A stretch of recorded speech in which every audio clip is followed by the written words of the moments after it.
А сколько вообще комнат-то? У меня 3. Видимо, там пружина лопнула. Ну ладно, что поделать.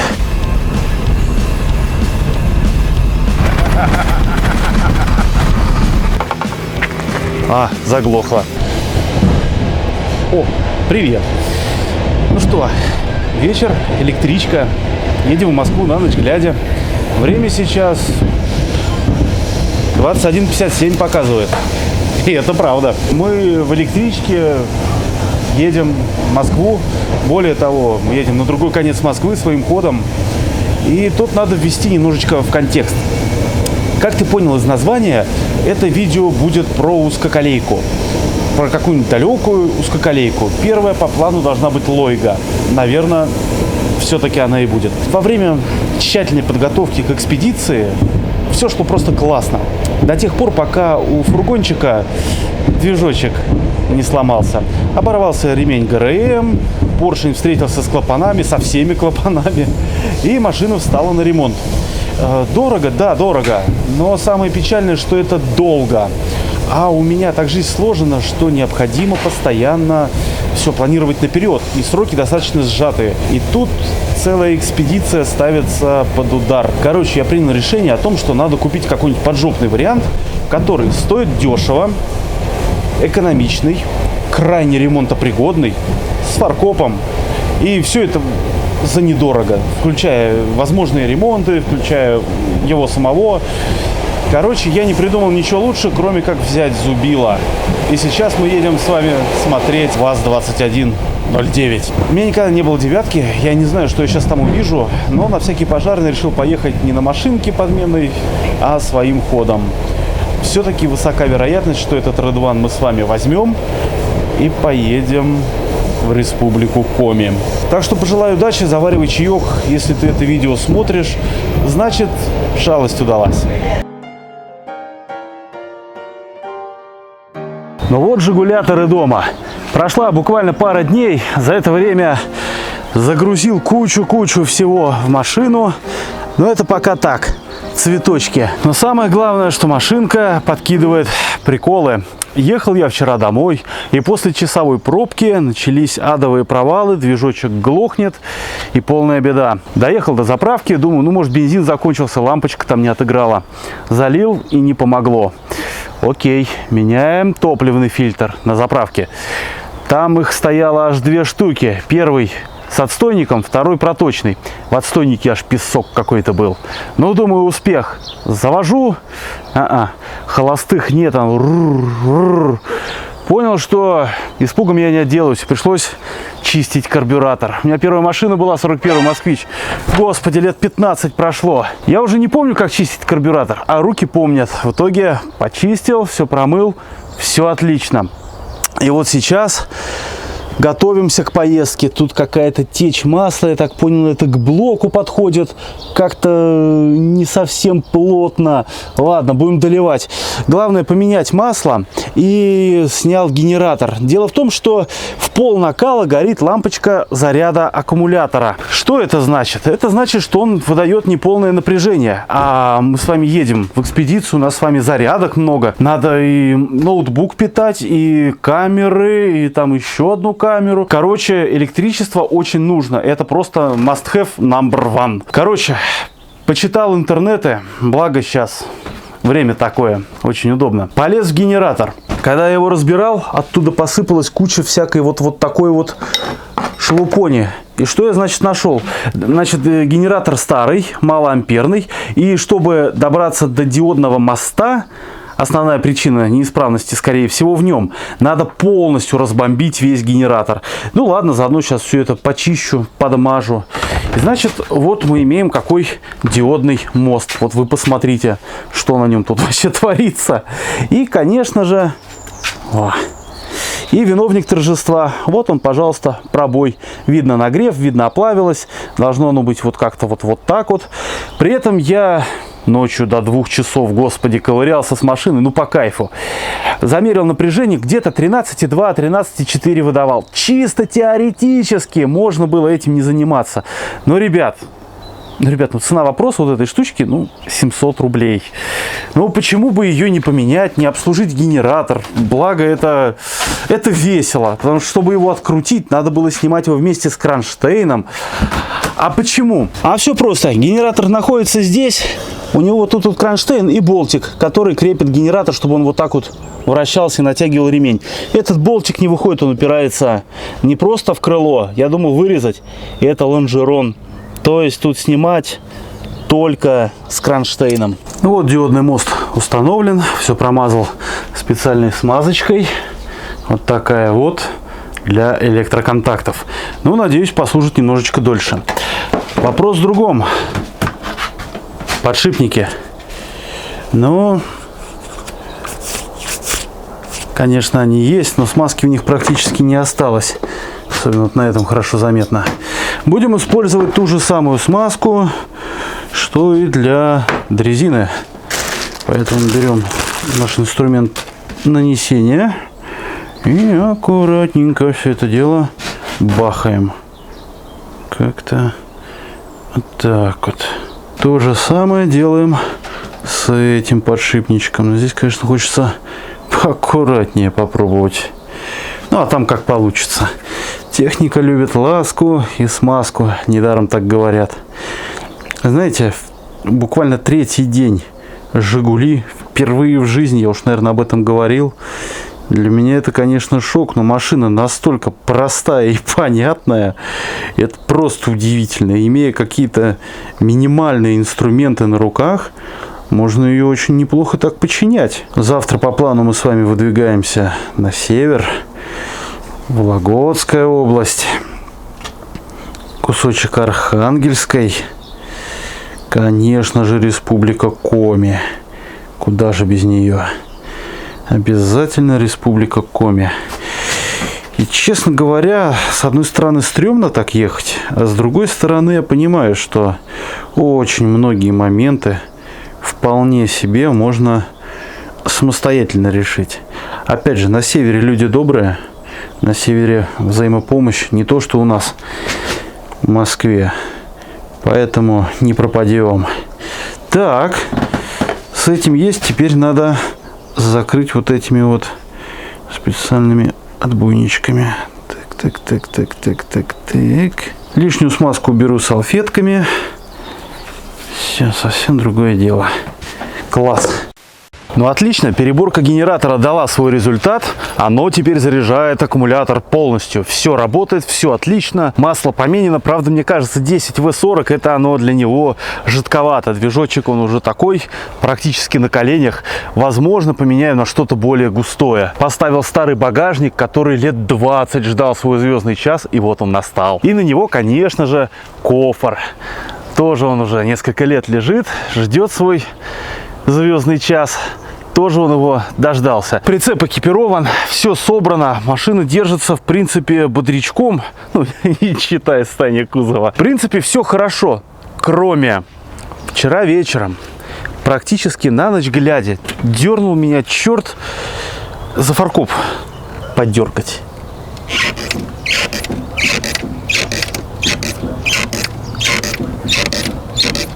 Ага. Давайте посмотрим, что там. О, да. Коррозия. Вот здесь должен быть короб замкнутый. Но его нет. Поэтому вот оно вот так вот ходит. Можно прям видеть. Ну, девятку я брал сознанием дела. То есть сварка-болгарка, руки вроде есть. Поэтому сейчас мы будем это все дело лечить. Лечить, конечно же, сварочкой. Один шов большой будет прямо вот здесь вот. Второй вот здесь. Третий вот сюда вот. Между фаркопом и кузовом. Вот видите? И четвертый вот сюда вот. Здесь вот лонжерон тоже. Обварю как следует. Забрызгаю все преобразователем. И каким-нибудь хамерайтом замажу. Я думаю, на поездку этого хватит. Вот такой результат моих изысканий. Подварил здесь, там пластину вставил, здесь квадратную трубу. Тут тоже прихватил как следует. Ну и с той стороны. Просто немножко усилил сваркой. Теперь все отлично. Сцепное устройство у прицепа тоже подверглось легкой модернизации. Вот сюда вот встала промежуточная шайбочка, чтобы сцепное устройство лучше обхватывало сам шар и не было саморасцепа. Как в серии про тумскую скакалейку. Посмотрите, пожалуйста, интересно. А сейчас финальные сборы, и это все, наверное, будет уже готово к поездке. Кажется, дождь начинается. Только что молния была. Сейчас, по идее, должен быть гром. Но мой гром разразился чуточку пораньше. Та-дам! Все то же самое и ничего нового. Троит, зараза! Троит, зараза! Путем поочередного вытаскивания высоковольтных проводов от свечей установил, что неисправна эта свечка. Вот такая вот она. Ну, думаю, залило, ладно. Сходил, купил свечи. Не реклама, просто на слуху.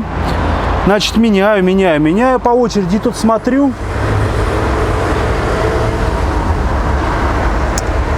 Эх. Ну ладно, новые свечи, они тоже нужны. Что уж тут. А ведь что хочу заметить. Нагар прекрасный. Прям как в учебнике. Значит, карбюратор отстроен верно. Ладно. Надеваем. Так, где там он? Вот он. Угу. Чуточку. Так. И запускаемся. Немножечко подсос.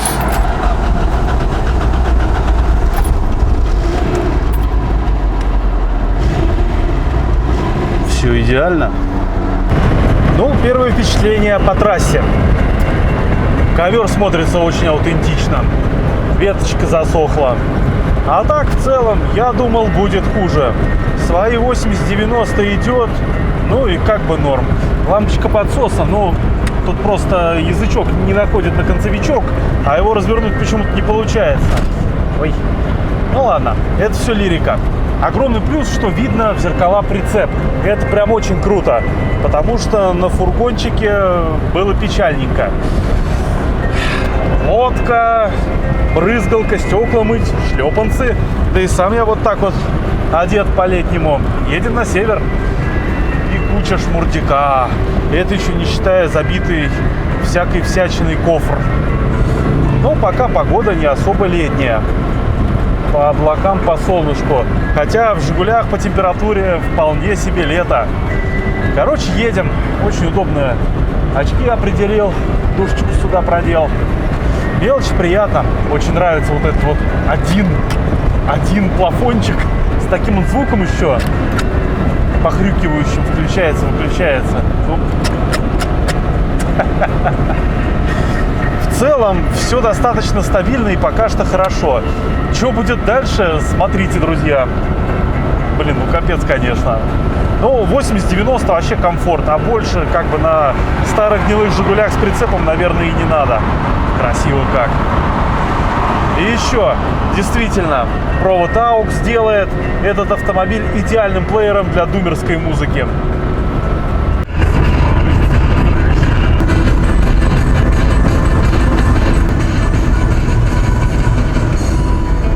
А это максимальная скорость дворников. Короче, машина это явно для неспешной скуфской езды. Ну, хотя, да, с прицепом тут на зимней резине было бы странно хасанить. Вообще, я эту машину расцениваю как некий вызов. Вызов водительским умению, мастерству. Потому что здесь не только придется ее чинить, не придется. Вот мы едем в дождь, замкнет, загорится, сдохнет или норм. Да кто ж его знает. Через открытое окно меня обдает водой. Короче, трэш-мобиль, как он есть. Но едет. Меня начинает закрадываться нотка доверия к этой машине и вера в успех нашего предприятия. Потому что уже буквально несколько дней, имея автомобиль, и свечи поменяли только что, и карбюратор чистили, генератор ремонтировали. И вроде как бы только повышается надежность автомобиля. Странно это все, конечно. Но у меня никогда не было «Жигулей».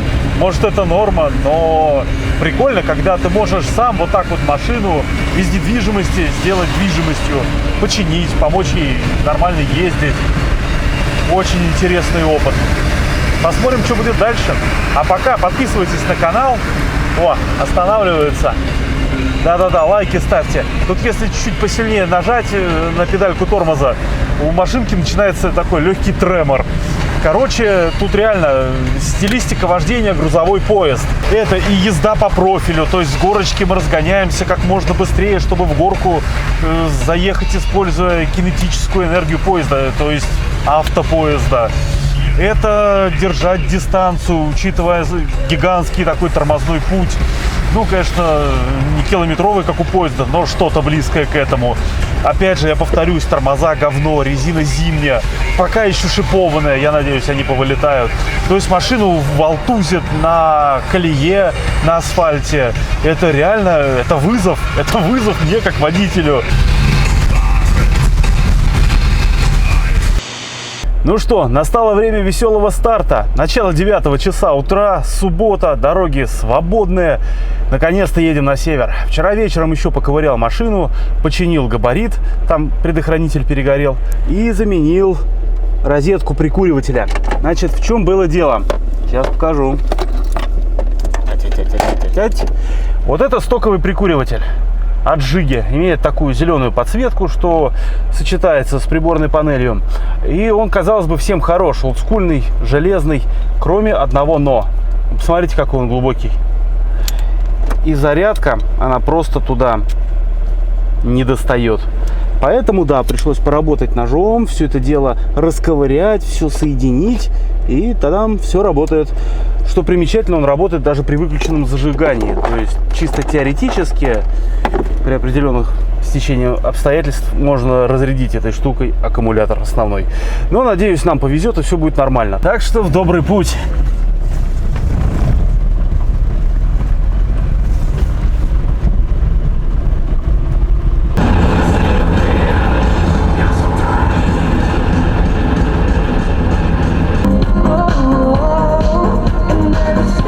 Ну а пока мы толкаемся в пробках, хочу добрым словом помянуть друзей более старшего поколения, которые тоже ездили по узкоколейкам, да и сейчас иногда выбираются. Еще в 90-е годы, когда я только готовился пойти в школу, они по этой же самой Ярославке в пятницу вечером, погрузившись на УАЗик 469, отправлялись на север. Ярославль, Вологда, Кострома, Поморье, Архангельск. Классные места. И вот сегодня нам надо доехать уже, в принципе, до Поморья. Едем в Тарногу, не путать с Тартугой. Поселок Тарногский городок. Он расположен буквально в часе езды от Конторки. В поселке Конторка расположена станция Суланга Логинской узкоколейки. Так что мы с тобой ее посмотрим, самую первую. В Тарноге мы задержимся на пару деньков по хозяйственно-бытовым задачам. И дальше поедем дальше на север. Все-таки мы не прямым ходом на Коме, а вот так вот, заруливая. Тем более Логинскую дорогу сейчас усиленно разбирают. И надо успевать посмотреть хотя бы какие-то остатки. Я там был, но, к сожалению, накосячил с записью. Не было звука, поэтому зафейлил. Вот сейчас еду доснять то, что осталось. Многие кадры сняты без звука, уже архивные. Дорогу дербанят по полной программе. В общем, сам все увидишь чуть попозже. Да и другие серии тоже будут посвящены этой поездке. Поэтому подписывайся на канал, лайк поставь, мне приятно, тебе не сложно. Ну и в группу, в телегу переходи. Там я всю эту поездку освещаю практически в онлайне.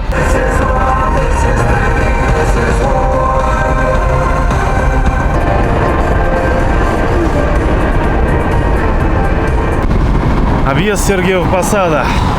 Машин резко стало меньше. Ушли все пробки. Кайф. Лето, Жига, ветер. И дальняя дорога впереди.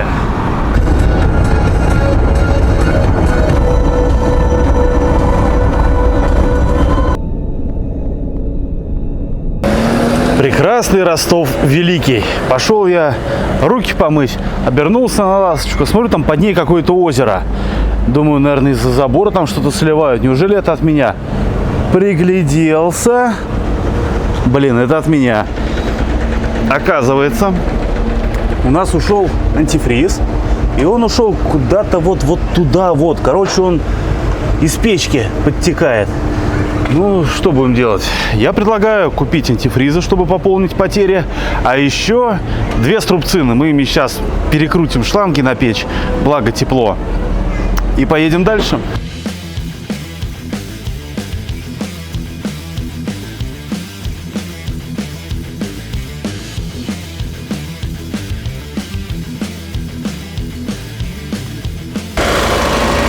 Вроде течь прекратилась.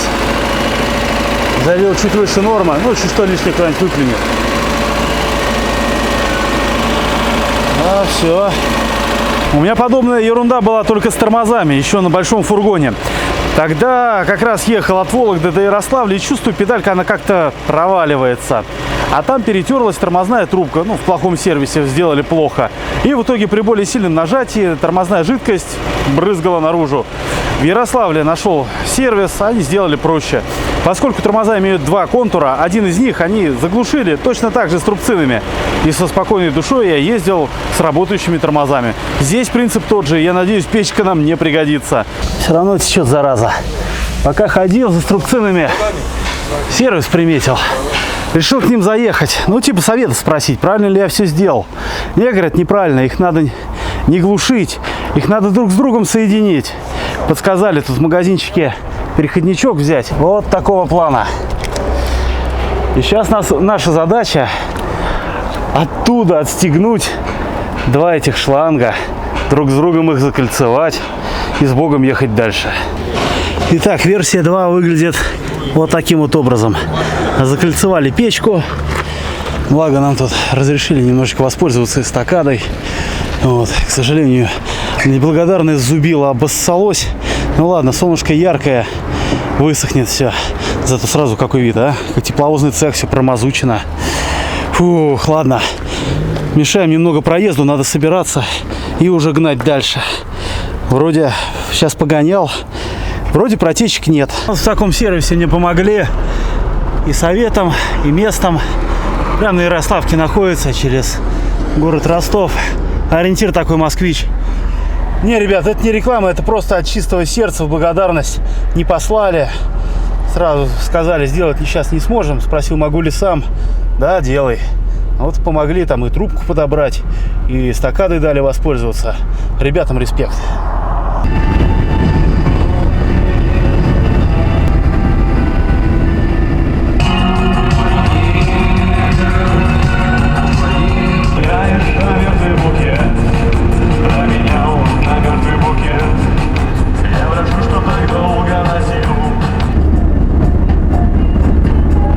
По классике GPS где-то вообще нас показывает далеко не там, где мы есть. Приблизительно запомнил дорогу. Ну, попробуем проехать на ощупь. Ох, какой Мишка. Обыгрывается герб города. Прикольный город Ярославль, прикольный. Бывал здесь и в 2004 году. Помню, когда вот эти паздики, маршрутки, как они летали, это вообще жесть была. Сейчас уже все по-цивильнее. Автобус, троллейбус остался, кстати. Вон в Москве сняли, хоть где-то можно посмотреть на автобус с рогами. Как здорово. У кого-то в прицепе дрезина, у кого-то в прицепе лодка. Так, Кострома на бок, нам прямо. А здесь находится проходная на Ярославский электровозоремонтный завод. Вон паровоз они себе поставили. И вон туда, если пройти дальше, нам попадем на завод, где ремонтируют локомотивы. Собственно, дорога на Кострому железная прошла над нами. Приближаемся к центру, сразу начинается старая застройка. Ну, классно же раньше делали, всякая лепнина, всякие такие вот архитектурные излишества. Круто ж было. Ладно, теперь нам главное не потеряться и в потоке не сломаться. И вот мы въезжаем в самый что ни на есть исторический центр. Ух, сколько там народу отдыхает. Класс, наверное, сейчас искупаться самое то. А тут какие белые стены, какая церковь классная. Грозоцы там, как у печки. Насколько я помню, нам куда-то вот надо, да, за лодочкой держаться. О, не зря сделал включение принудительный вентилятор. Едем чуть больше 90. Прям вообще комфортно, не переживается, что перегреемся. Да, самый центр Ярославля. Чувак молодец, не парится. От GPS по-прежнему нет никакой функции. Так. Не, ну красиво же. Переулочек такой уютный. Красота.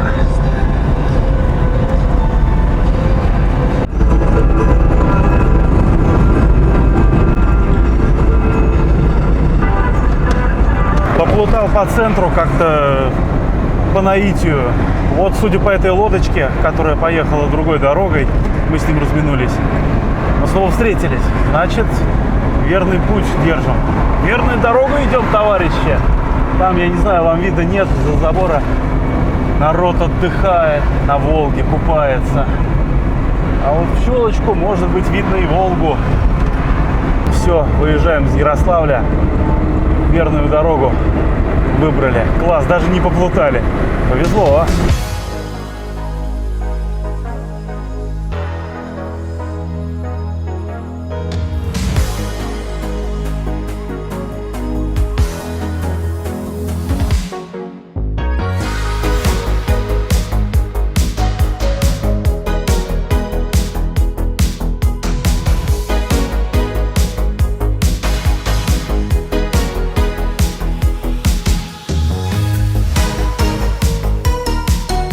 На границе Ярославской и Вологодской области есть две заправки Татнефти, расположенные друг напротив друга.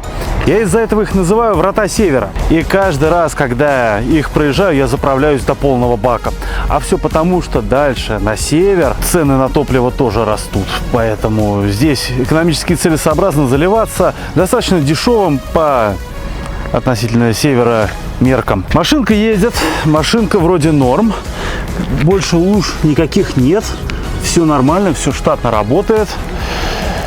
Дай бог. Задача сегодня, как я и говорил, доехать до Тарнаги.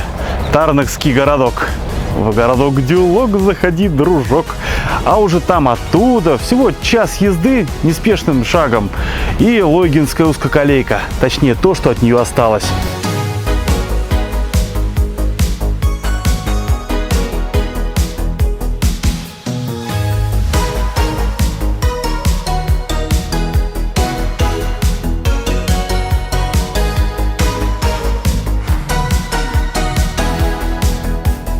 Еще несколько лет назад, не доезжая до Вологды буквально километров 20, приметил я местечко. Не то что кемпинг, такая зона отдыха. С трассы его неплохо видно. На речке Камела. Вологодское лесничество. И вот я решил заехать. Спешки у нас сегодня особой нет. И можно посмотреть, что тут вообще происходит. Можно сюда неплохо упасть, перекусить. Место для разведения костра тоже имеется. Кто-то выложил камушками. Вообще людям спасибо. Как интересно, там дальше тоже есть домики. Можно немножечко посидеть, перекусить, уединиться. А здесь сама речка. Ух ты, к ней даже спуск сделали. Посмотрите, какая благодать. Только бы сейчас туда не соскользнуть. Хотя лето, а вода черная-черная, торфяная. Вот такая вот вода. Здесь я и тормозну на небольшой пикничок. Ну все, пикник окончен. Едем дальше. Вологда впереди. Там остановимся, в кафешку перекусим. И посмотри, какой закат. Вообще красота, да? По идее, сейчас же белые ночи. То есть до Тарнаги доедем в потемках. Приедем ночью, если доедем. Но уже будет не совсем темно.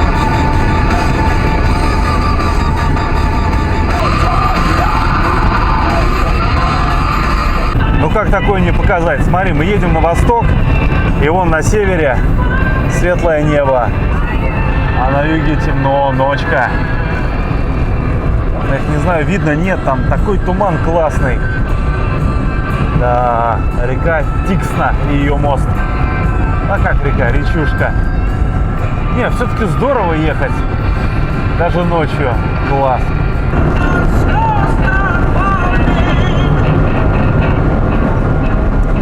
Один из практически обязательных атрибутов Ну, наверное, каждой экспедиции это доездинг.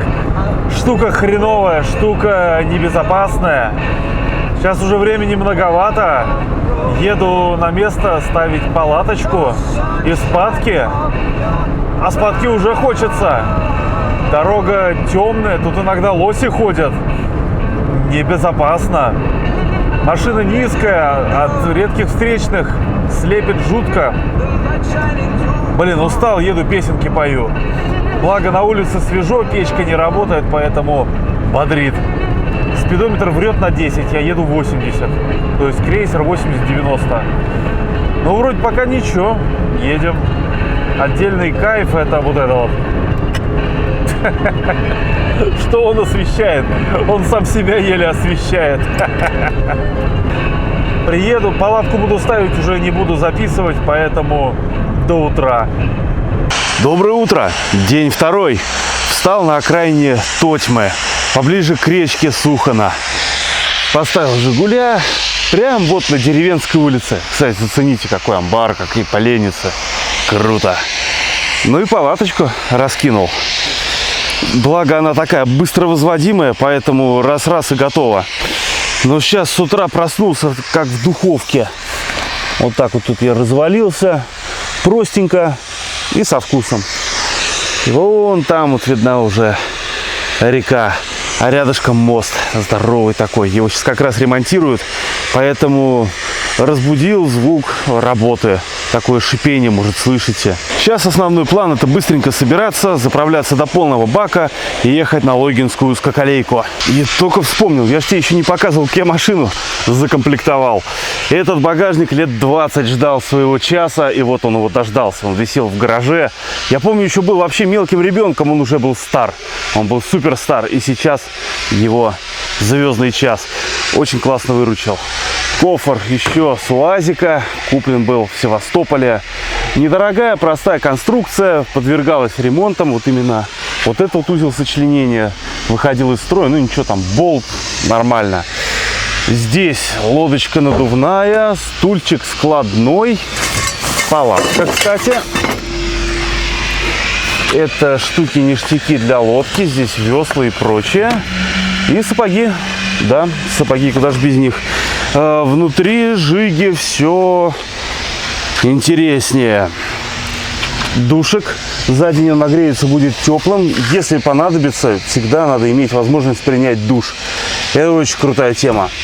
Ну и здесь газ, плита, мистер Кальян, кухонные принадлежности, всякие салфетки, масло, электрика, печеньки. Ну, здесь самый большой ящик — это инструмент, ну, потому что для всего. Дальше. Здесь ящик, большой ящик из фургона с одеждой. Там ящик с кухней. Ну и классика. Кожаная куртка, все прочее и одежда. Как видишь, много вещей с собой не брал. Ну, а смысл? Едем-то всего на недельку, по сути. А, совсем забыл показать. Это открывается вот так вот. Ух. Водичка. 20-литровка с помпой. Вчера, к сожалению, у помпы оторвалось гнездо зарядки. Ничего, будем в какой-нибудь гостишке, там подпаяю. У меня с собой и паяльник. Ну что, с утра эта трасса не кажется такой уж страшной и опасной. Красота, Поморье. Тотьма — это первый поморский город. Поморами этих людей называют потому, что они до моря на лодках ходили. Промысел у них такой был. Ну а мы продолжаем наше путешествие. Виды, как всегда, шикарные. Обожаю куда-то ездить. А вон, посмотри, еще там такая беседочка есть. Знаешь, такие бывают придорожные. Останавливался когда-нибудь на них? Пообедать, покушать. Пиши в комментарии. Интересно почитать. А я пока еду дальше, и знаешь, проблема в том, что интернета в этих местах нет. И я не знаю, сколько мне ехать до поворота на Тарнагу. Ну, благо здесь есть указатели, не пропадем. Но какой-то олдскул прям начинается. На девятке, куда-то в глушь, интернета нет. Еще вот только, знаешь, атлас, карту атлас, да, не хватает.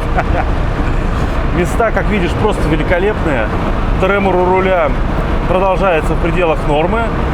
Напоминаю, спидометр врет плюс 10, то есть мы едем 90. У нас крейсер 80-90. Дорога шикарная. Но ее делали, и вчера вечером тоже были старые участки, новые. Вот это вот один из новых. Покрытие, конечно, потрясающее. Все-таки дороги в России уже скоро, наверное, будут побеждены. С дураками, правда, все цветет и пахнет. Но где убыло, где прибыло.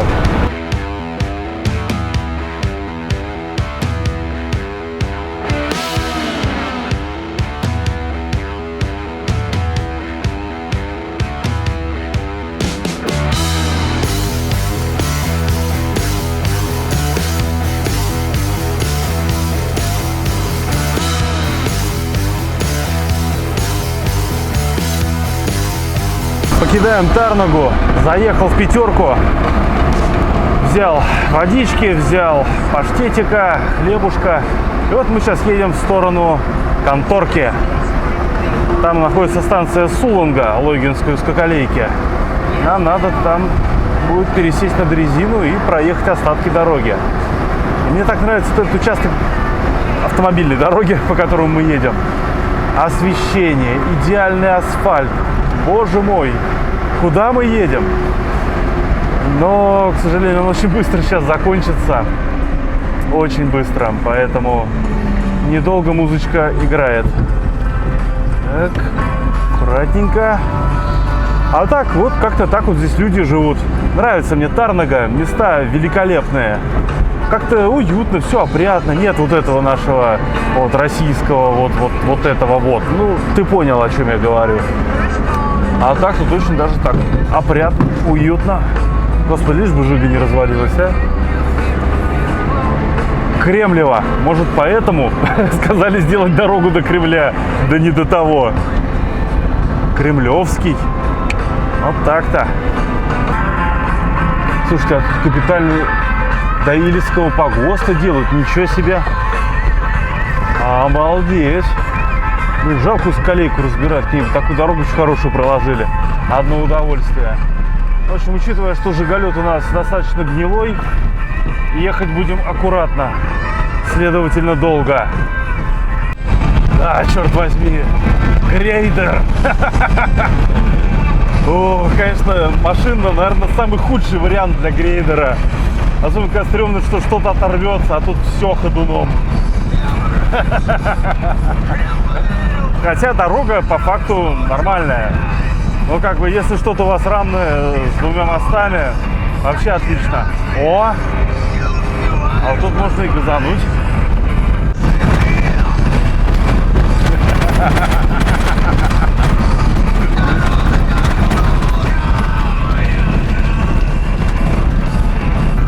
Ну ты даешь. На таком-то понятно, хорошо. У него колеса какие большие, протектор. Но у нас, конечно, плюс то, что зимняя резина шипованная. Она мягкая, она хотя бы как-то подвеску немного бережет. Ну, вроде ничего так. 30-40 ехать можно. О, в часа полтора такой трясучки. И это только в одну сторону. А тем временем кругом вот такая красота.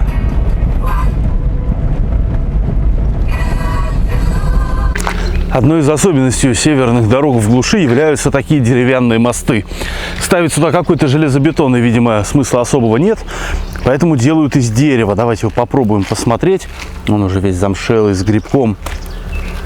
О, как! Ну, функцию свою выполняет. Огромные бревна. А нет, там все-таки, смотрите, металлоконструкция такие есть. Круто. И по бокам тоже так вот из бревен сложено. А ручеек-то всего ничего. Хотя, смотрите, там как будто как папоротники. Юрский период внизу.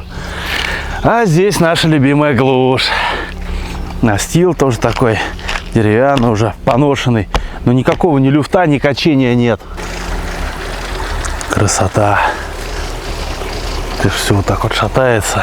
Но я думаю, тут не рассчитано на то, чтобы кто-то облокачивался на эти перила. Они здесь установлены так, номинально.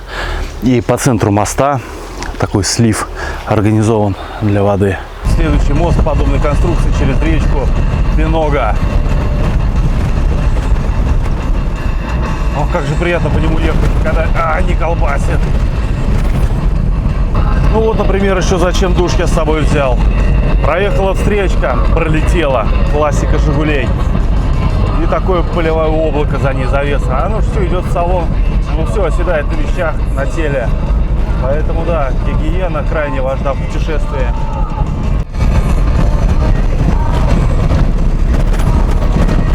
А вот кому такая дорога, как дом родной. А нам только пыль глотать. И при этом, при всем, здесь есть жизнь деревни. Ну, не колхозы, но какой-то коровник стоял. Обогнал сейчас машину, там бабушка ее вела. Он песель довольный. Песель! Лето на деревне, хорошо. Вон все в заборчиках, все огорожено. А смотрите, какой терем здоровый. Старая школа.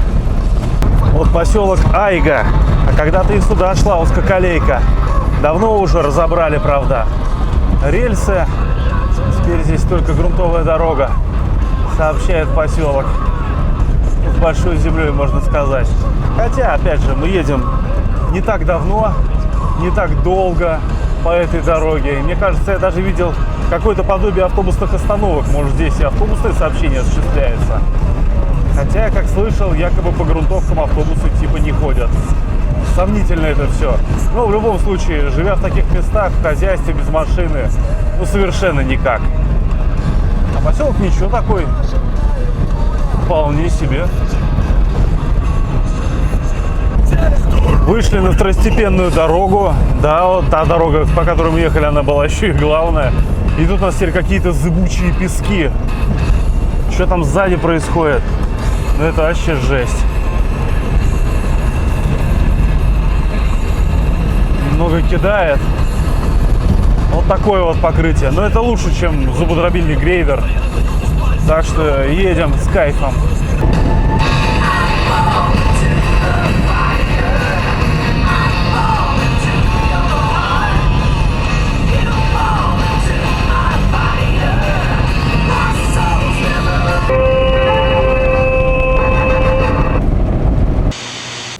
Ну вот, добрались-таки.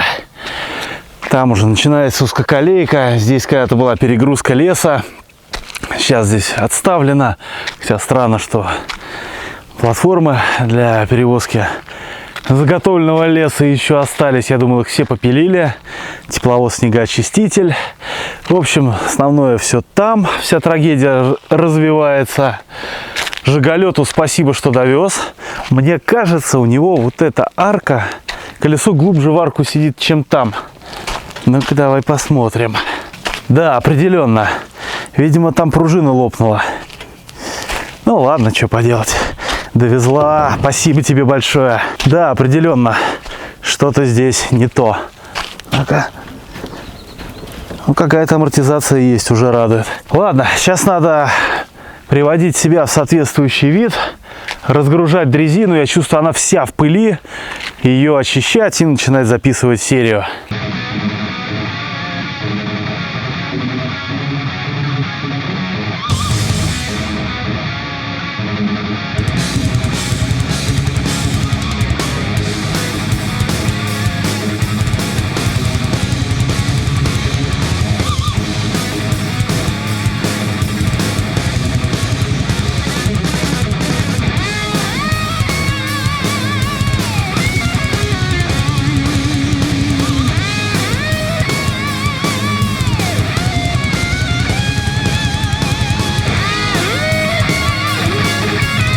День следующий. Очень устал я вчера и не хотелось больше никаких видосов записывать.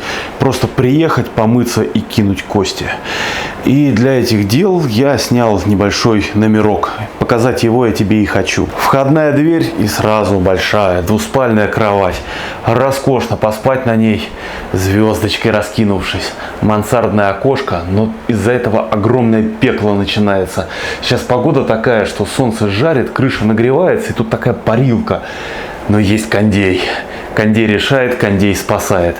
Сейчас утренний кофе, скидывание всего отснятого. Такая небольшая система хранения.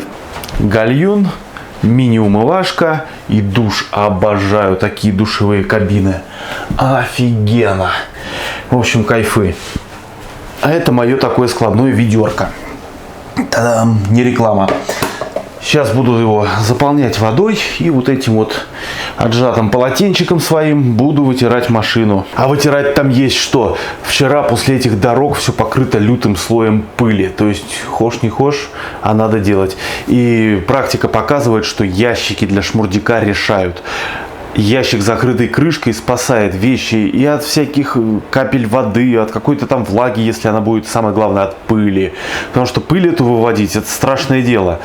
Вот только рюкзак кое-как отдраил, все эти сумки, то вот тут вот еще видно немного пылюк такая есть. Ну, что поделать, издержки. Ну, потому что как-то вот так. Ну-ка. Да, тут сначала надо щеткой пройтись, а остальное уже тряпочкой. Поскольку у нас такие путевые заметки получаются, хочу поделиться еще одним событием. Поскольку в Тарнаге собираюсь быть до вечера и уже на ночь глядя выдвигаться в дальнюю Кизиму, ну как дальнюю, ну по качеству дорог очень дальнюю, я решил не пролонгировать номер, и мне предложили другой вариант – переселиться в хостел. Причем без такого заселения, а просто посидеть, подождать, поработать. Знаете, при слове «хостел» возникают не самые лицеприятные ассоциации. Однако, когда я попал сюда, я немножко обалдел. Тут пол с подогревом в тамбуре, можно обувь сушить. Это ладно, какие-то вешалки, столы для пеленания. Хорошо, уже какие-то номера, бог бы с ним. Вот тут начинаются какие-то номера, значит, там, наверное, много коек. И, видимо, мне придется тусить вот где-то вот на столике для пеленания. Однако, следовало мне просто повернуть за угол. Уже начало что-то рассеиваться. И тут я попадаю в такой огромный, прекрасный, светлый зал. Можно телевизор включить, можно Wi-Fi воспользоваться бесплатным. Стены расписаны вот такими вот северными мотивами. Очень круто. Здесь столовка. Шеф для стриптиза вообще просто супер. О, какая красота. Есть термопод с горячей водой, то есть можно пользоваться вообще спокойно. Ну, еда, понятно, все свое. Холодильники, всякие стульчики. Все это сделано в таких единых цветовых решениях. Ну и, собственно, сам вот хостел. Что это такое? Вот за такими ширмочками такие двухэтажные кроватки. Знаете, если есть задача тупо кости кинуть, о, круто, то, по-моему, вообще вариант, более чем рабочий. Тем более здесь не жарко, хотя на улице сейчас пекло. Может, кондиционеры какие-то работают. Ну и занял я такой столик в уголке. Вполне себе удобный стульчик. Сразу там все на зарядку. Сейчас достану ноутбук, буду монтировать серию про дрезину. Вот с этой стороны еще одна такая комнатка. Господи, как же классно, что заморочились на роспись стен. Такая красота сразу. Супер. Так, ну и третья комната. Я не знаю, что это такое, но может быть зал для танцевания. Хе-хе! Эхо. О, какая красота, друзья. Так что Тарнага, она просто в сердечке. Очень здесь круто, очень мне здесь нравится. Особенно такие люди улыбчивые и приятные, что в пятерочке, что здесь, вот на ресепшене. Такое проявление теплоты и доброты совершенно не обязательно с их стороны, но оно есть. Просто такие люди. Вот за что я люблю север. Это природа и люди. А что с нашим жиголетом? Знаешь, с ним все хорошо. Помыл изнутри, теперь все нормально, прилично. Все везде тоже помыл. Решил вот этим вот покрывалом укрывать не просто ящики, а вообще все. Чтобы, если будет пыль, аккуратненько его вытащил, вытряхнул, и все хорошо и отлично. Надо будет, кстати, душик пополнить, полотенчика сохнет отжатое. Ну, в общем, как-то вот так вот. Вчера я заметил, что не работает передний левый поворотник. Сейчас хочу посмотреть, в чем там дело. Что это? Контакт или лампочка или что-то еще. Ну и заодно проверить все эти жидкости. Вот, машинка нормальная. Зимняя резина на грунтовке вообще очень хорошо. Так, защита на месте. И да, защита, она достаточно низко расположена. Иногда там какие-то камушки чиркали. Но на то защита и защита, чтобы чиркала по ней, а не по картеру двигателя и не пробивала его.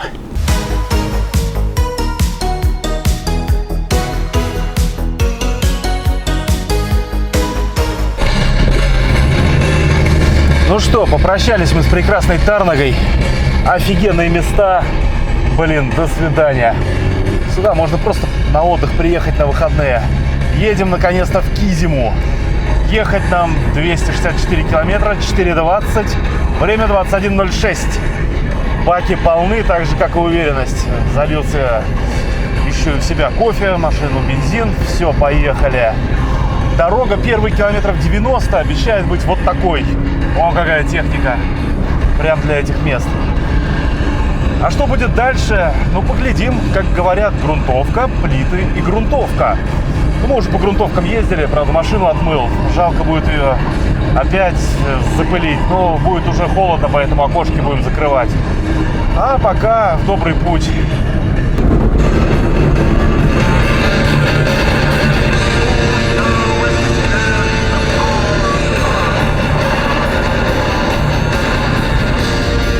Все-таки приятно ехать такими дорогами, не самыми популярными. Машин нет, асфальт хороший, виды. Ну, виды сами посмотрите. Лес вообще просто от сети нет. И красивый закат. Просто кайф. Вот так вот едешь. И даже на жиге просто радуешься жизни, наслаждаешься моментом.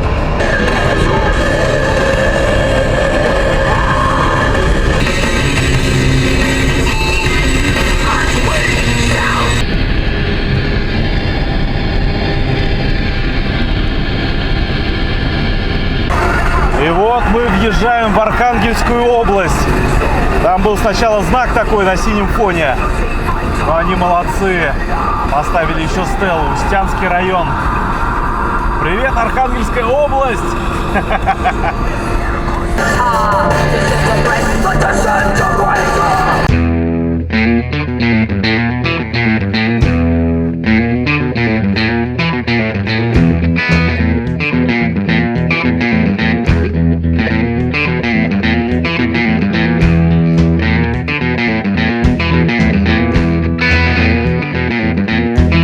Внезапно начался грейдер. Причем не после какого-то поселка, не после какого-то перекрестка, а просто шла дорога. Ух, какой вид красивый. А потом внезапно грейдер. Но по качеству он нормально. То есть полтинник 50-60 идем, в принципе, уверенно.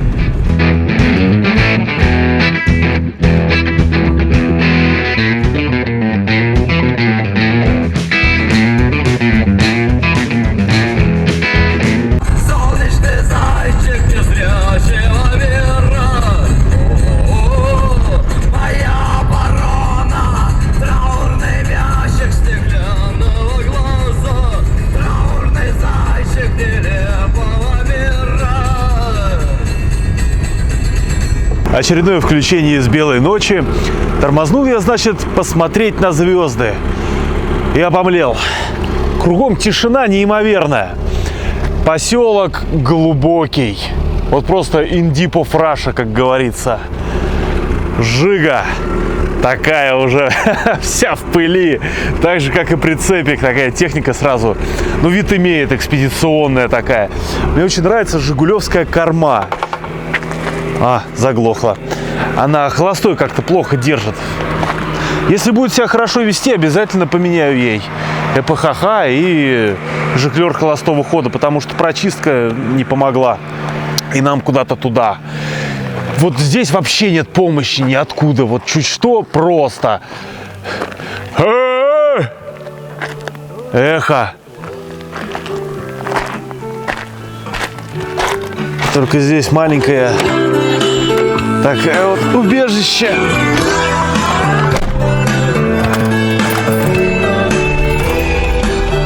Лапочка.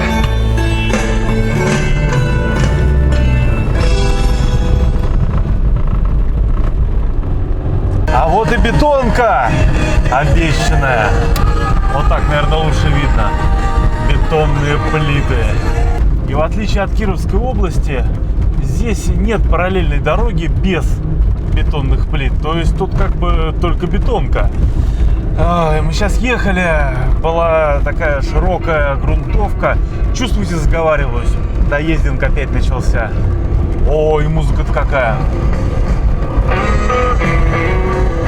Да, чертов блюз.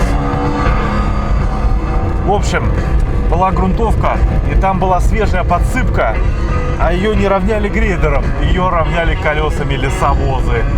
И то есть там надо было просто ходами как-то это все дело проходить. Жесть. А клиренс-то у нас с вами небольшой. И там это все с такими звуками о защиту цеплялось. Я все поглядываю на температуру, чтобы лампочка зарядки, не дай бог, не загорелась. Короче, едем. Господи, Жига, вези. Хреновые стыки, они начинаются внезапно, без предупреждения. Поэтому бережем машинку, прицепик и свои нервы, свою жизнь. Едем аккуратно. Да, смотрите, еще один разъезд. Тут их прям много. Прикольно. И тут, да, некоторые лесовозы, я смотрю, они плиту пускают у себя в колее и едут по грунту. Но у нас нет возможности, повторюсь, из-за клиренса позволить себе такую роскошь. Так, аккуратненько, оп. Да. Сзади, где менял амортизатор, что-то постукивает. Я думаю, там еще дело в самой пружине, она вроде обломана. Может, из-за этого амортизатор отрабатывает некорректно. Ладно, все это после возвращения. Так, и бетонка закончилась. Так же внезапно, как началась.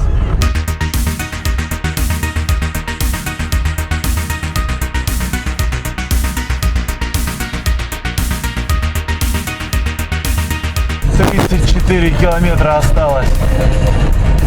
Вот, едем. Класс, тут главное только в поворот вписаться. А то с таким камушком по песочку может и понести. Боже, неужели?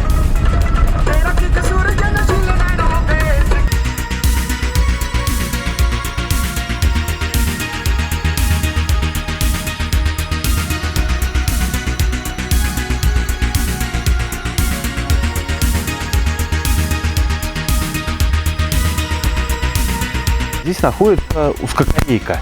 Про нее будет отдельная серия, но здесь, чтобы видео было цельным, вкратце скажу. Где-то с 1947 года этот поселок основан, и основная суть, основной промысел – это, ну, как несложно догадаться, Архангельская область – это заготовка леса. Поэтому здесь такая станция, крупная, ширококолейная. Здесь был нижний склад. Нижний склад – это место, где привезенный, как говорят, заготовленный лес, заготовленный ассортимент, вывезенный из леса, перегружают и куда-то везут в другую сторону потребителям.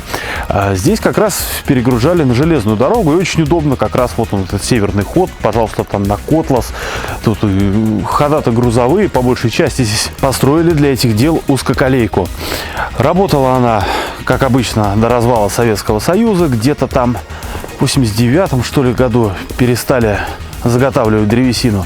Вот. Но там дали история делает интересный кульбит, дорогу разобрать не дали, и она есть до сих пор. Вот. Там осталось километров 20 всего, и нам надо будет их проехать, но сначала спать, потому что уже на каком-то таком лютом автопилоте. В общем, ладно, сейчас покажу, как я устроился, и будем прощаться. Так, как показала практика, есть секунд 5, пока не налетел рой. Поэтому давайте будем действовать оперативно. Так, и теперь бегом в палатку, пока не сожрали. Оп. Фу, успел.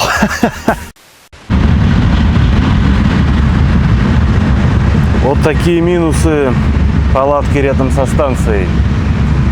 С 8 утра разбудило солнышко, а легли мы в 3. 9 утра проснулся. Ну, проснулся еще в 8, потому что соседство с железнодорожной станцией, ну, такое себе. И грузовые, и пассажирские, и тепловозы, и дизеля, и свистки. Все-таки пост безопасности обязан машинист подать сигнал бдительности коротким звуковым сигналом. О, все, встал. Сейчас будем собираться, умываться. Кофе надо выпить. И вперед. Вот такой вот мой скромный быт. Как-то так это все выглядит. Может, не очень презентабельно, зато достаточно эффективно.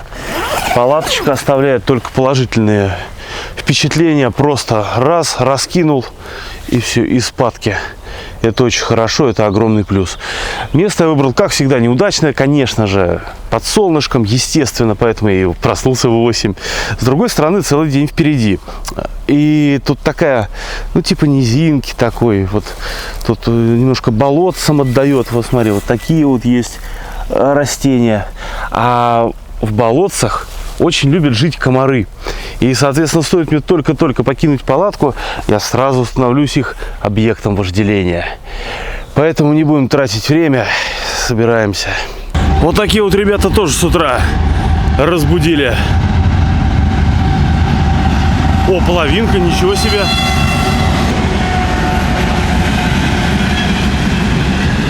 Крайне необычно. Обычно в 2 секции ездят.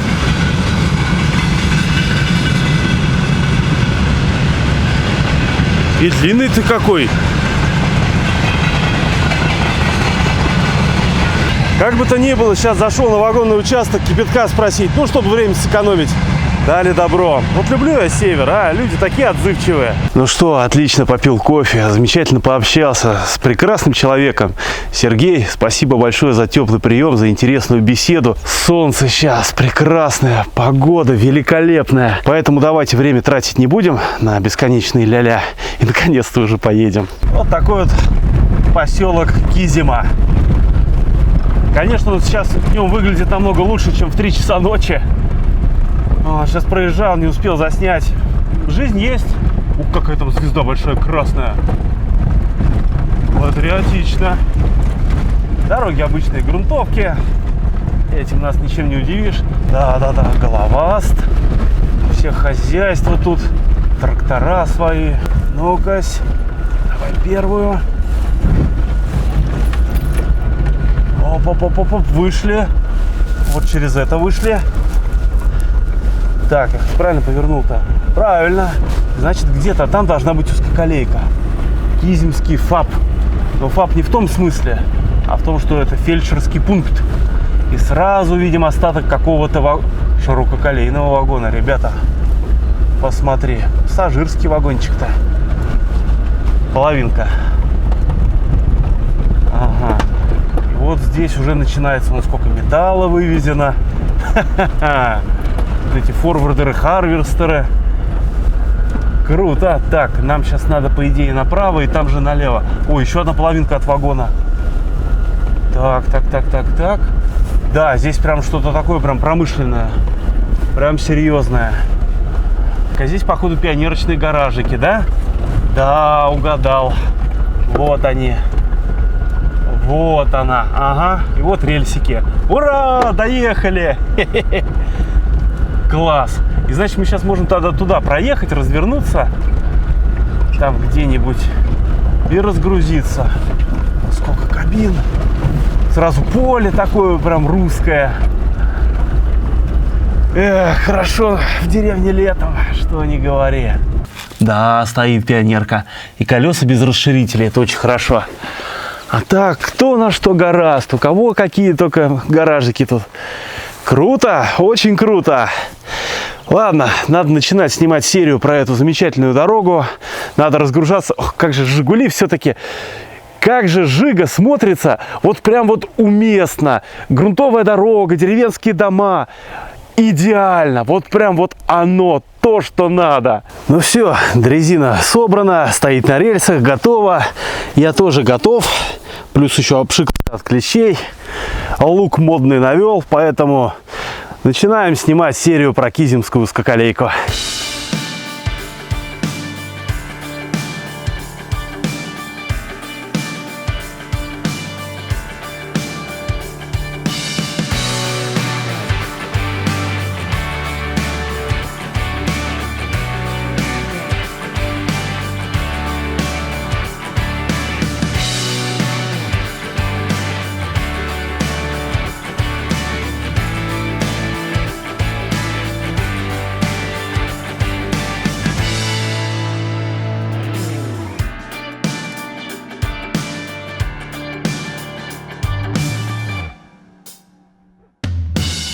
Жесть, отснял наконец-то Кизиму, бог ты мой, весь в каких-то чувырлах. Фух, капец. Это было сильно. А я, наивный дурак, думал, вот с утра сейчас Кизиму быстренько так откатают. Что тут, метров 20, да? Ага, 70. Вот туда-обратно с усами. Жесть. Сколько я бензопилой отработал. Это жесть. Это больше половины бака ушло. Там такое было рубилово. А я-то оделся в лес-то. Хипстер, блин. Короче, сейчас надо грузиться. И задача сегодня доехать до куда-нибудь, до цивилизации. Я пока не думаю, я пока не соображаю. Если сейчас вода в душике горячая, просто вот до трусов раздеться, ополоснуться душем, потому что весь пропотел, пока там рубил эту древесину, пока там эти стволы ломал. Это просто жесть была какая-то, но было круто. Очень круто. Ладно, все. Меньше слов, больше дела. Ты посмотри, что с дрезиной сделалось. Она вся в пыльце, в траве, в какой-то хрени. Бог ты мой. Там еще болотина ее затянул. Не затянула, а... О, Господи Иисусе. Лучше удалить траву, пока она свежая. Меня уже тут комары оккупируют потихонечку. Ладно, сейчас хотя бы чуть-чуть ее почистить. Ну, хотя бы самую малость. Как она плыла по болоту, это великолепно. Всеми 4 лапами гребла. Вот это действительно боевое крещение. Давно таких узкоколеек у меня не было. Чтобы вообще прям вот все было. Все прям по хардкору. Такое рубилово. Жесть. Единственное, не было травы по пояс. Так, это тоже вот так вот. Фух, капец, это просто. Я понимаю, да, это выпуск про «Жигули», про поездку на ней. Но тут без этого никак. Сейчас покажу. Секундочку. Оба. Вон, посмотри на реверс-редуктор, то он в пыльце весь. Кошмар какой. С разобранного участка взял себе маленький трофей на память. Чисто на добрую память. Не знаю, окажусь я здесь когда-нибудь еще или нет. Места так-то прикольные. Просто чудо чудное. Буквально 5 минут просто ополоснулся. У него сейчас вода, парное молоко. Кайф. Ну вот посмотри, совсем другой человек, не правда ли? Так, ну пришел в себя немного. Это много чего тут надо на выкид. Перекусил всякие печеньки, слойки. В общем, пища богов. Сейчас надо выдвигаться в сторону Котласа. Так, вот так мы поедем. Угу. Опять эти грейдера, опять вот эта вся задница. И потом уже такая более-менее нормальная дорога. Вначале, конечно же, надо заехать на заправочку. Она у нас на другой стороне железной дороги. АЗС. Больше ничего про нее не указано. Завтра надо заняться «Жигульем». Задний амортизатор сдох, потому что пружина там говно. Поэтому надо поменять амортизатор и задние пружины поставить усиленные. Тогда все будет замечательно. Да и плюс там отбойника не хватает. Так что надо будет сделать все по уму. Не отпускает Кизима. Вон там на той стороне видна заправка неизвестного качества. Так, зеленый туда. Оттуда должен быть поезд. Но его нет. Наверное, маневры. Вон там чмоха едет. Ага. Слушайте, такая станция, конечно, крупная. Там типа ПТО какое-то. Тепловозы стоят, тапок, еще одна чмоха. Значит, заправка — это такой вот ларек из 90-х. Она работает с 10 до 14. Зря я сюда ломанулся. Принимают, естественно, только нал. Такие тут странные конструкции. Господи, удивительно вообще. И вот такая бензоколонка. Ты посмотри на это. Я такого вообще 1000 лет не видел. Ё-моё. А хватит ли нам бензина? Мне что-то кажется, что хватит. Но есть только один способ проверить. 2 чувака на мотоцикле. У второго пиво в руке. Такой сельский деревенский колорит. Вообще просто классика. Поехали. К девкам, наверное. Ура, ура, ура. Нашел контейнеры. Видимо, на целый барак. Их аж 3 штучки. Опа! Сейчас мы все наконец-то выкинем. В машине станет больше места. Ох, бананчики. Хорошо зашли. Вот так вот. В лес даже не стал выкидывать. Жалко мусорить. Хотя вроде органика, типа разложится, сгниет, там все дела. Ну, не знаю. Такое себе. Так, все. Это надо. Все, готово. Теперь можем ехать дальше. До заправки 150 километров херовых дорог. Датчик уровня топлива на полбака. 150 километров. Это 12 литров. Ну, я думаю, должны дотянуть. Такая окраина. И главное, вверху пластиковые окна, живут внизу деревяхи, заколочено, темные. Много мотоциклов с колясками. Тоже альфа какая-то. Ну, почему бы, да, по поселку-то ездить. Че, Харлей, что ли, нужен? И да, вот такие вот они двухэтажные такие вот бараки. Не видно труб. Видимо, централизованная какая-то тут коммуникация есть. Тем более, видите, сзади такая труба, прям котельная. Вот, может, и топит все вот это вот. Было бы, кстати, очень круто.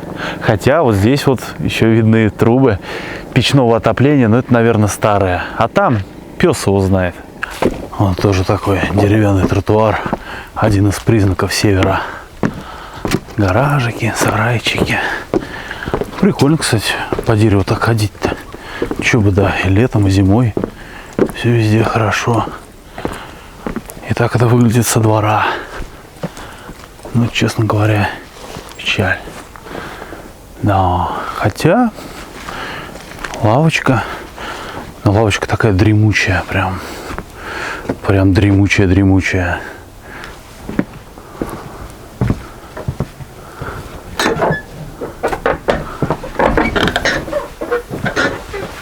Бог ты мой.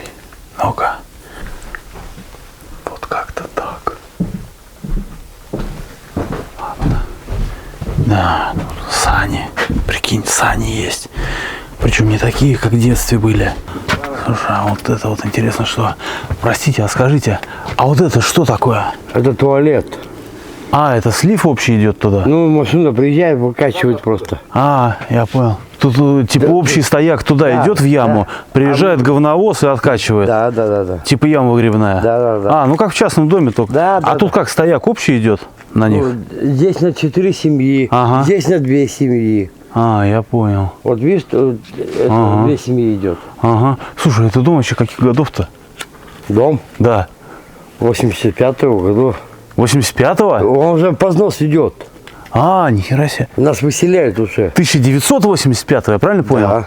А, Я сам 80-го года. понятно. Я думал, в 80-х уже такой не строили. Нет, это что, это 80 уже все, пиздец ему. Ну, как бы да, видно. Лавка-то такая тоже, с 85-го как будто. Все, это туалеты просто сами делали мы. Ага, Вот. понято. Нас просто сейчас, как его, вот новый дом-то строят, вот, дом-то строят вот новый. А, и туда вас всех, да? Да, отсюда нас будут туда А переселять. там несколько таких домов, да, деревях? Да, И всех туда? да. А, ну круто. Вот пока этот дом, пока Ага. этот, а те дома пока не трогают. Ага. Ну что, повезло здесь жить. А газ есть? Газа нету. Раньше был, сами покупали баллоны. А, в баллонах, я понял. Вот. Ну, короче, Вот как раньше у трубы. меня на даче. А труба это вода, да? Это газ, Это газ? да. Вот, после покажу тебе. Давай, интересно.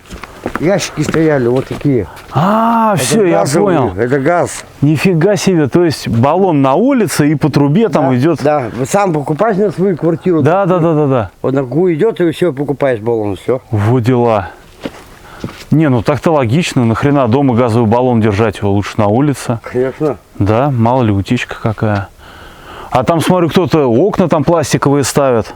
Ну там, и там те дома не сносят. Вот эти дома сносят. Вот эти. А те они что, позже сделаны или лучше состояние, или как? Это у них лучшее состояние. Вот там дом. А, вон оно что. Это там, раньше построен уже. Ага. А сколько вообще комнат-то? У меня 3. А, 3? Вот здесь 3, а там 2, а 2, а там от 2.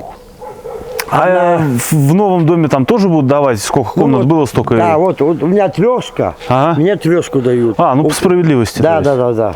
Ага, круто. Ладно, спасибо большое, интересно было. Всего доброго. Все, счастливо. Ага.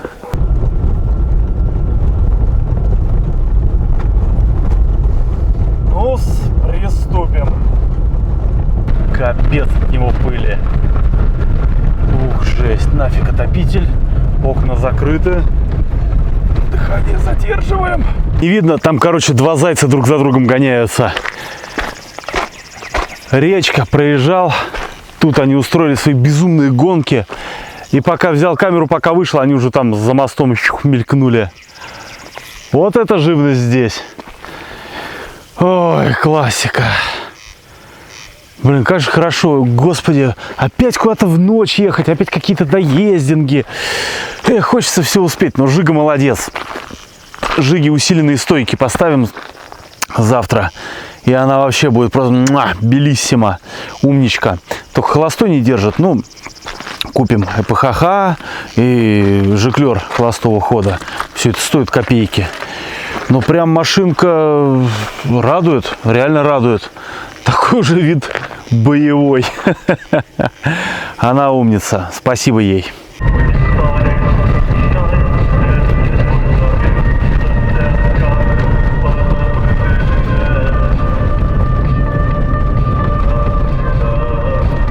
Опять вышли на эту долбаную бетонку.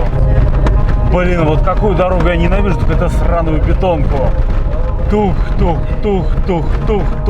Она еще такая разбитая, блин. Ай, по ней тошнить еще и тошнить нам. Километров 60. Со скоростью 30. Это 2 часа долбежки. Твою медь. А торопиться по ней очень не хочется. Не дай бог, что отрыгнет. Нашелся такой промежуточный вариант, как ехать дальше. Видимо, не один я ненавижу эту дорогу и мучаюсь. А может, чтобы проще разъезжаться было. В общем, одними колесами на бетонке, вторыми на земле. Я выбрал так, чтобы поберечь больную сторону. Это сейчас как-то она такая тут нормальная. А бывает она такие колдобины. И плиты, во-во-во, вот типа вот-вот. Во-во-во. Жесть. Просто жесть. Ненавижу эту дорогу. Господи, свершилось. Асфальт. Ровный. Без выбоин. Обалдеть. Тоже какие дома-то старые, ты глянь.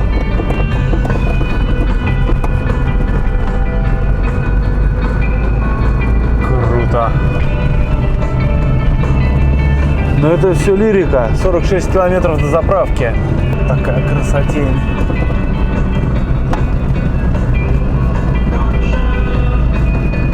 У меня тут наблюдение появилось. Оказывается, лампа уровня топлива не горит, а показометр некорректный. Я посмотрел, я 400 уже проехал. Средний расход 8,5. Ехать осталось километров 30 до заправки. Ну, короче, почти вот на парах. Я надеюсь, доедем. В прицепе есть немного бензина в канистре для резины. Так что доедем по-любому. Но хотелось бы без подобных манипуляций. Плюс борьба со сном. Еще и музыка такая. Но был асфальт, и это радует. Это известная дорога, поселок Авнюкский. Ну, через поселок Авнюкский. Из Котласа в Архангельск. И она имеет такие вставочки. А не, наговаривал на машинку. Сейчас в горку поднимался. Пару раз моргнула лампочка. Ну, то есть ближе к 10 литрам приближается. А нам еще ехать там километров 15, может 20. Короче, доедем, слава богу. Тут мое логово, лежбище. А я тормознул на улице. У меня в УАЗике было спальное место. Будем знакомы. Аналогично. Ой, там что-то закипело. Вот. Вот это, собственно говоря, вот это и есть этот слом. Вот это у нас и стучало. И, в общем, она как-то отказывается работать, непонятно почему. Что еще тут у нас из интересного-то, а? Да, красиво у нас все-таки. Вот оно.